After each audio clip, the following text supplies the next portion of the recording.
Bismillahirrahmanirrahim. Assalamualaikum warahmatullahi wabarakatuh.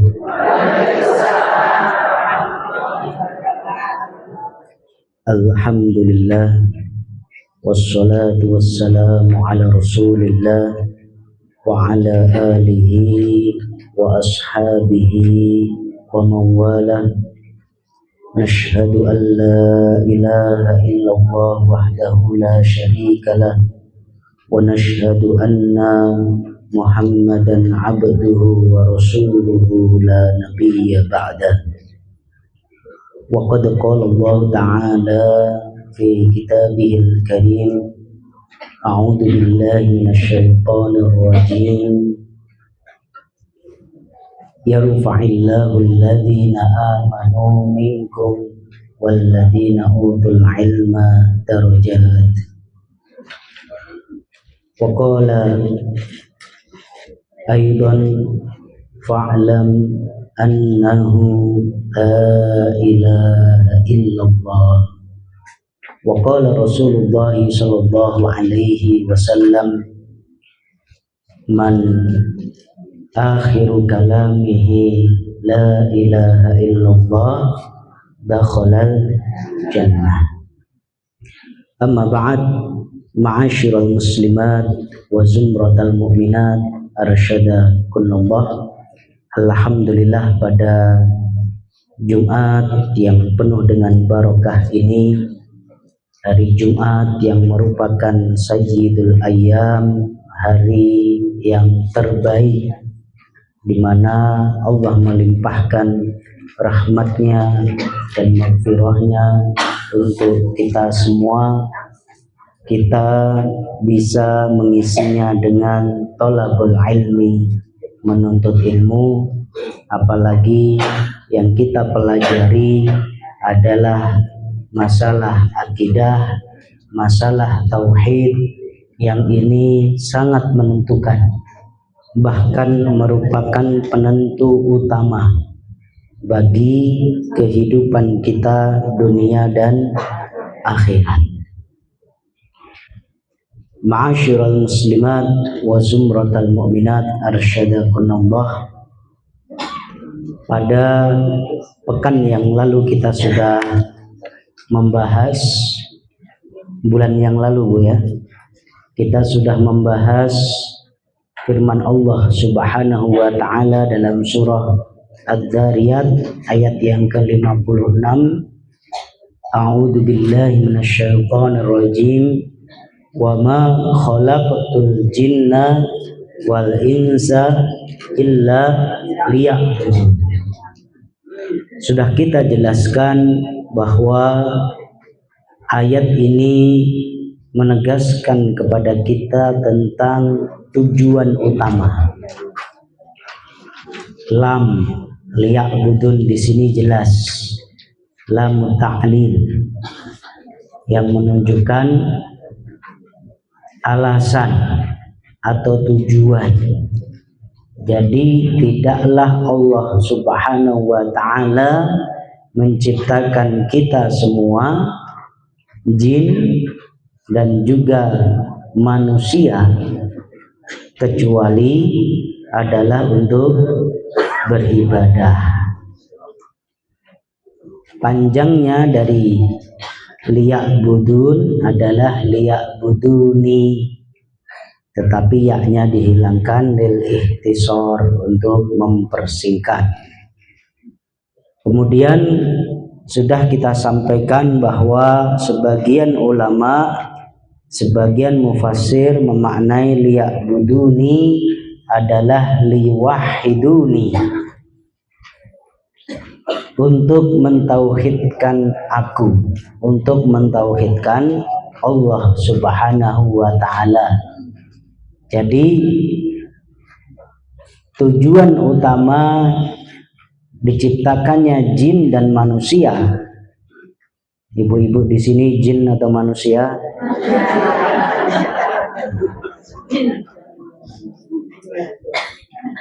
Jangan sangka ibu-ibu di samping kanan samping kiri ibu-ibu sekalian banyak juga jin.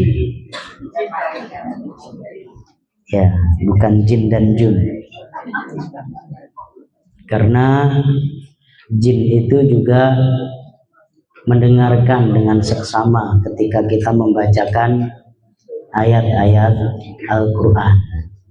Jin juga merupakan umat, termasuk umat Nabi Muhammad SAW, yang juga beliau berdakwah kepada mereka.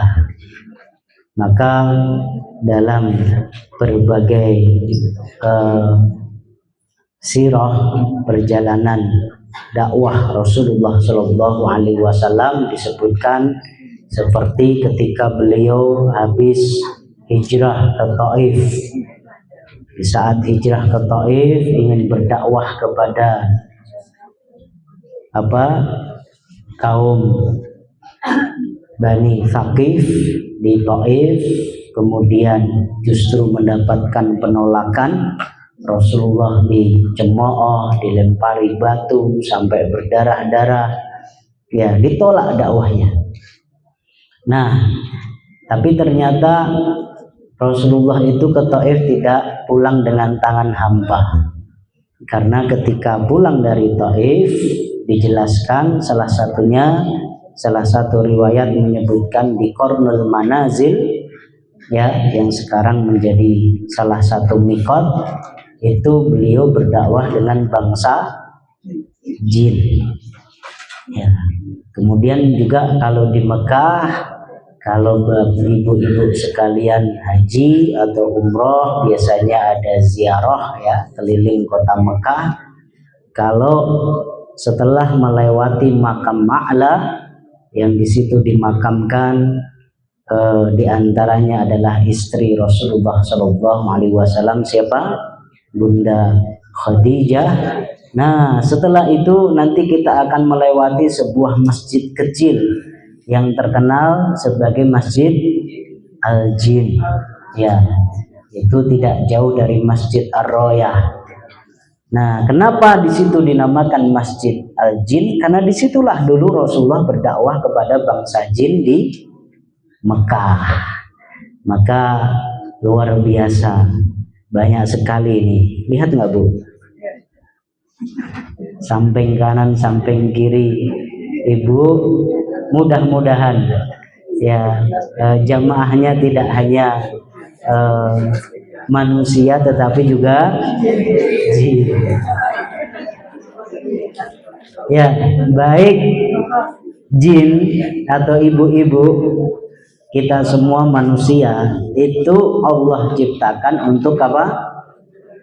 Beribadah.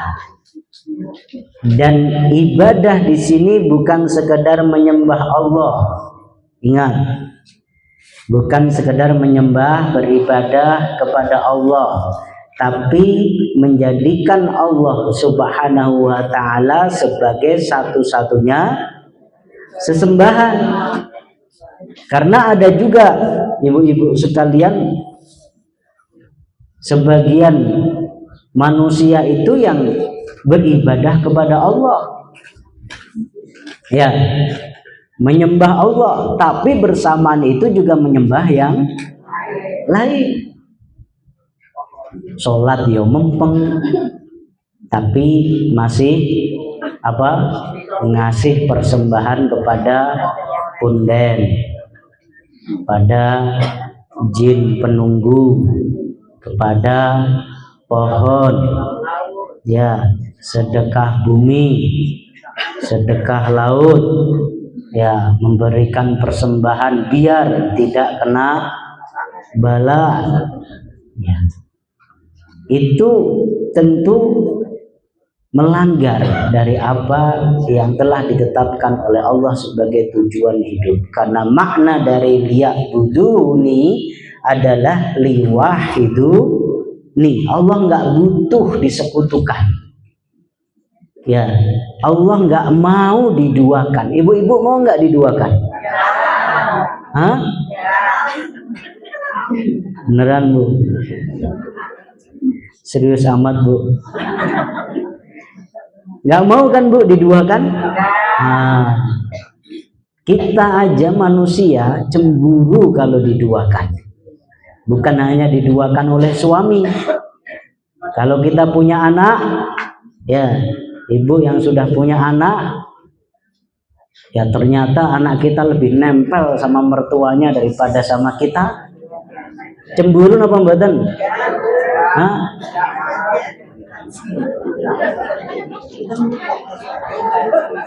Ya.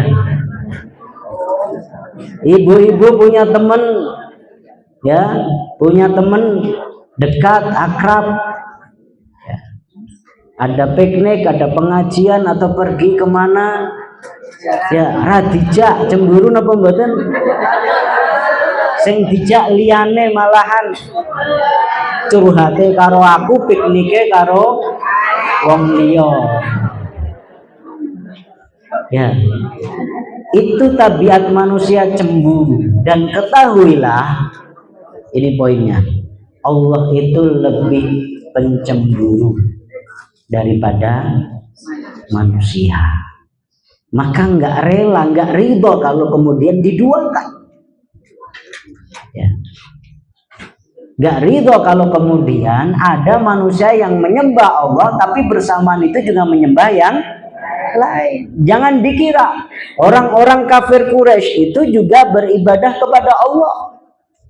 Orang-orang kafir Quraisy itu juga haji, juga umroh, mereka juga tawaf. Ya, tapi tawafnya selain tawaf kepada Ka'bah, mereka juga tawaf kepada berhala-berhala mereka. Maka sebelum datang Islam, bahkan sebelum Fathu Makkah sekalipun, ya, saat Rasulullah Shallallahu Alaihi Wasallam masih di Mekah, Mekah belum ditaklukkan, Ka'bah itu penuh dengan berhala. Ya. Kemudian di luar Ka'bah berdiri berhala-berhala paling besar, Lata, Uzza, ya, Hana dan lain sebagainya. Ya, jadi mereka ketika tawaf itu mereka mentawafi Ka'bah dan mentawafi berhala.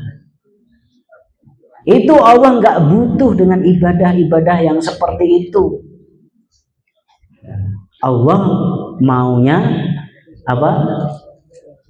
Kowe siji-sijine. Ya, kayak lagu Jogja istimewa. Ya, saya nggak enak mau nyanyi di sini. Ya. Jadi kita kalau ibadah kepada Allah juga harus kayak gitu. Kowe sijine, aku nyembah karo kowe. Tauhidku ora bakal meletre. Bisa digubah Bu ya. Allah pancen istimewa.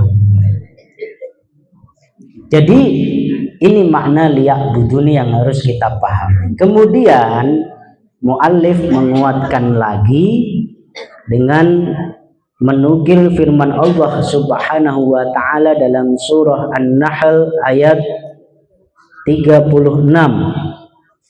A'udzu billahi minasyaitonir rajim. Walaqad ba'atsna fi kulli ummatin rasulan an i'budullaha wajtanibut taghut.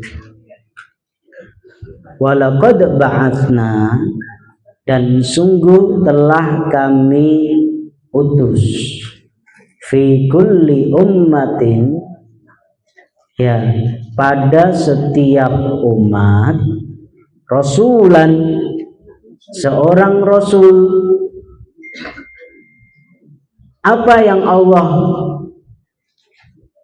pesankan, apa yang Allah perintahkan kepada para rasul itu untuk disampaikan kepada umatnya, yaitu ani'budullaha wajtanibut taghut.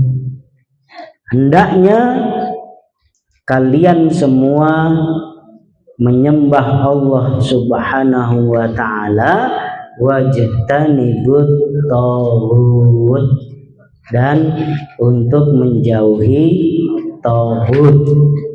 Napa Bu? Taghut nggih, taghut sanes tobrut. Wajtanibut taghut maknanya adalah menjauhi, tidak menyembah, tidak mentaati taghut. Ya, kalau makna taghut insyaallah nanti akan kita jelaskan. Sebelum itu perlu kita ketahui bahwasanya bagian dari rahmat dan keadilan Allah Subhanahu wa ta'ala, bagian dari sayang Allah Subhanahu wa ta'ala kepada manusia, Allah itu telah mengutus atau mengirim fi kulli ummah. Kulli di sini menegaskan semua umat. Ya. Jadi semua umat, semua kaum, baik seluruh alam semesta atau kaum-kaum di tempat-tempat tertentu, pasti Allah telah utuskan atau kirimkan untuk mereka seorang rasul untuk berdakwah, ya, untuk menjelaskan kepada mereka, mengenalkan kepada mereka tentang Allah Subhanahu wa ta'ala dan syariat-syariatnya. Itu bagian dari keadilan dan kasih sayang Allah Subhanahu wa ta'ala.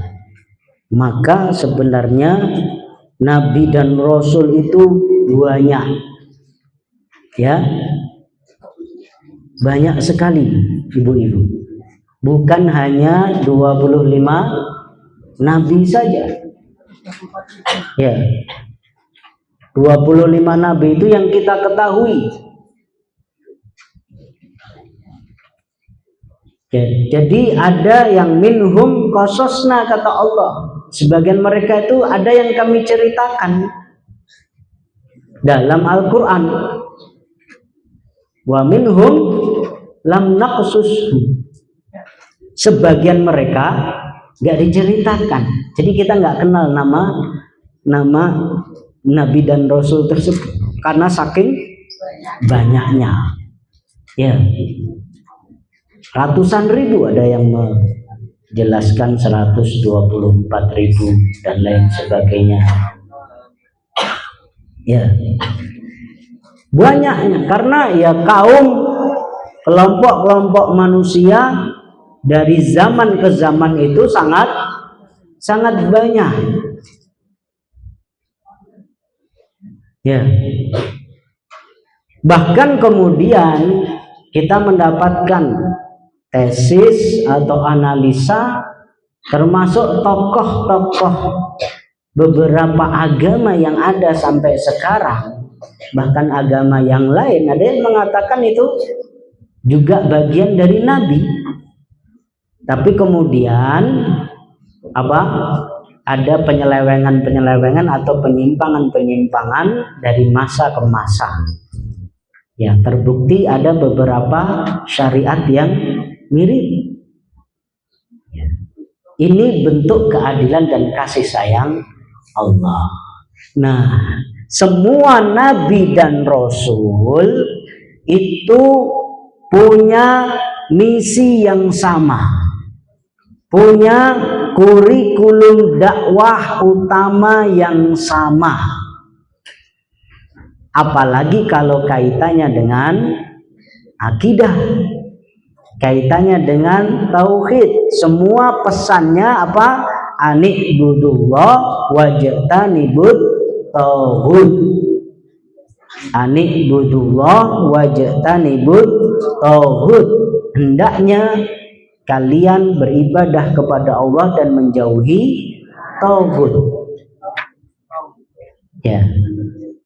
Semuanya kurikulumnya itu yang menjadi kurikulum utama.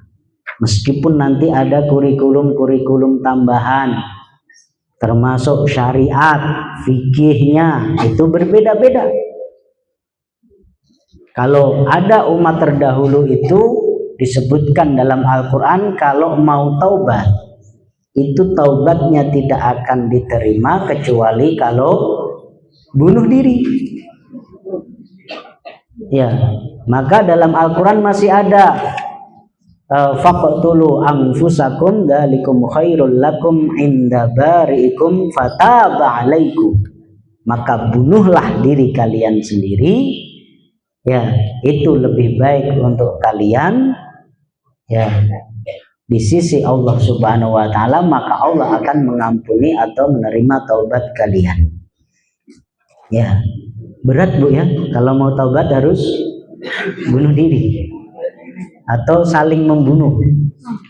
Ya, ada yang berpendapat itu tidak membunuh diri sendiri tapi saling membunuh. Ya. Kemudian ada juga syariat umat terdahulu, atau kalau dalam bahasa usul fikih disebut syar'un ma qablana. Itu kalau pakaian kita kena najis, niku mboten saged dicuci.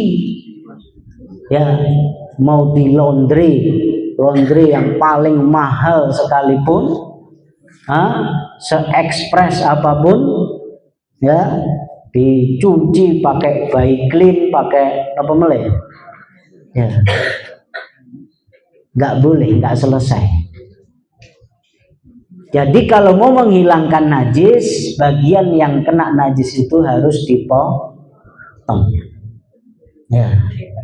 Coba kalau kayak gitu, kira-kira baju yang ibu pakai ini bakal lubang-lubang, tambalan-tambalannya banyak, nggak bisa dicuci, kena najis, kecipratan najis satu tetes saja, waduh, dipotong. Nah, itu syariat. Kalau soal syariat, soal hukum, soal fikih, dari masa ke masa, dari umat ke umat, dengan nabi yang berbeda, itu syariat, hukum-hukumnya, fikih-fikihnya juga berbeda. Tapi semuanya Islam, semuanya Muslim. Karena apa? Karena kurikulum utamanya yang nggak berubah kapanpun, dimanapun, siapapun nabinya, itu adalah tauhidnya, akidahnya, sebagaimana yang Allah tegaskan di sini, walaqad ba'atsna fi kulli ummatin rasulan an i'budullaha wajtanibut taghut. Semua nabi, semua rasul, semuanya ngomong gitu, an i'budullah wajtanibut taghut. Ya. Apa yang dimaksud dengan kalau anibudullah kita sudah tahu, hendaknya beribadah kepada Allah. Tapi apakah cukup dengan hanya beribadah kepada Allah?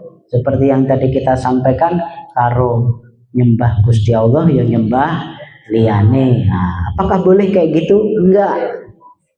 Ya. Selain beribadah kepada Allah harus ijtinabut taghut, harus menjauhi taghut. Siapa itu taghut? At-taghut mushtaq minat tughyan wa huwa mujawazatul had. Qala Umar bin Al-Khattab radhiyallahu anhu, at-taghut asyaiton. Ya. Kata-kata at-taghut itu diambil dari at-tughyan. Maknanya adalah mujawazatul had, yaitu melampaui batas. Khususnya adalah batas-batas yang telah Allah tetapkan. Maka kalau ada pihak-pihak, orang-orang yang melampaui batas dari apa yang telah Allah tetapkan, maka dia termasuk tughyan, termasuk menjadi taghut. Kemudian Umar Ibnul Khattab berpendapat makna taghut adalah syaitan. Jadi selain kita diwajibkan menyembah Allah, harus menjauhi syaitan. Ya. Maka ibu-ibu pernah TPA? Dulu waktu TPA apa? Nyanyinya apa? Setan suminggiro. Ya. Ojo podo godho kita. Pernah ikut TPA, Bu? Belum ada TPA, ngaji yang langgar. Ya. Jadi kita jauhi setan itu. Kita jadikan musuh. Ya, maka dalam ayat yang lain setan disebutkan sebagai adu, sebagai musuh. Fattakhiduhu aduwa, maka betul-betul jadikan setan itu sebagai musuh. Jangan malah jadi koncone setan. Di sini ada yang jadi konconya setan? Insya Allah nggak ada. Kalau di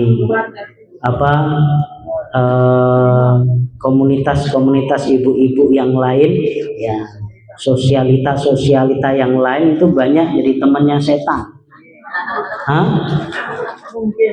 Punya koleksi tas jinjing 2 lemari, sepatu 3 lemari, ya mbah piye kok nar lunga nggawa sepatu telu pendak jam ganti. Ya, itu mubadzir, Bu. Padahal innal mubadzirina kanu ikhwana syayatin. Ya, orang-orang yang mubadzir ya itu temannya bukan hanya teman tapi saudara. Padahal perintahnya apa? Wajatanibut taghut, disuruh menjauhi setan. Lagi kok malah tadi koncone, malah tadi sedulure. Ya, hati-hati. Ya. Bahkan kemudian ada kelompok yang namanya satanik. Ya. Ini kelompok sekte penyembah setan. Mereka biasanya punya simbol-simbol. Hati-hati, simbol-simbol satanik. Ya, jenengan tahu gambar bintang? Gambar bintang yang gini ya. Itu dibalik. Ya, itu termasuk lambang satanik. Hati-hati. Ini lambangnya sudah beredar di mana-mana, dan nggak cuma itu, banyak beberapa. Kalau kita belajar tentang simbologi ya, banyak seperti Illuminati dan lain sebagainya, itu kelompok-kelompok ya, diantaranya termasuk kelompok satanik. Mereka memang ritualnya menyembah setan. Hati-hati, musik-musik ya, termasuk diantaranya yang banyak itu musik rock. Hati-hati yang suka rock ya, ibu-ibu suka rock? Suka tiap hari ngerok gitu ya. Hati-hati, di situ seringkali ada muatan-muatan satanik.